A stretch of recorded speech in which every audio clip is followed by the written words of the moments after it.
દેવભૂમિ દ્વારકાથી મહત્વપૂર્ણ સમાચાર સામે આવી રહ્યા છે, જ્યાં દેવભૂમિ દ્વારકા જિલ્લામાં ભારે વરસાદ.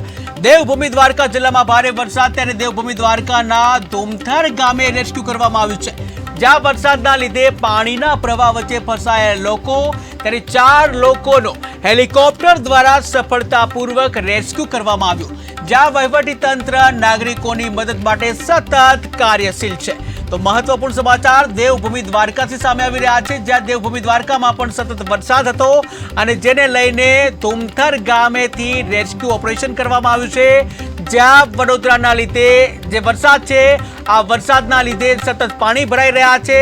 ત્યારે વડોદરા હોય, રાજકોટ હોય કે દેવભૂમિ દ્વારકા, તમામ જગ્યાએ યુવાનો દ્વારા, જે જવાનો છે આપણા એરફોર્સ, તેમના દ્વારા રેસ્ક્યુ કામગીરી કરવામાં આવી રહી છે. હેલિકોપ્ટરની મદદથી રેસ્ક્યુ કામગીરી કરવામાં આવી રહી છે. ત્યારે દેવભૂમિ દ્વારકાના ધુમથર ગામેથી પણ રેસ્ક્યુ કરવામાં આવ્યું. વરસાદના લીધે જે પાણી ભરાઈ ગયા છે, આ વરસાદના પાણીના પ્રવાહ વચ્ચે લોકો ફસાયા હતા, ત્યારે 4 લોકોનો હેલિકોપ્ટરની મદદથી સફળતાપૂર્વક રેસ્ક્યુ કરવામાં આવ્યું છે, જ્યાં વહીવટીતંત્ર દ્વારા સતત કામગીરી કરવામાં આવી રહી છે, સરાહનીય કામગીરી કરવામાં આવી રહી છે. ત્યારે દ્વારકામાં પણ હેલિકોપ્ટરની મદદથી 4 લોકોનું સફળતાપૂર્વક રેસ્ક્યુ કરવામાં આવ્યું છે. ટીવી સ્ક્રીનના દ્રશ્યો તમે જોઈ રહ્યા છો કે જ્યાં હેલિકોપ્ટરની મદદથી લોકોનું રેસ્ક્યુ કરવામાં આવી રહ્યું છે.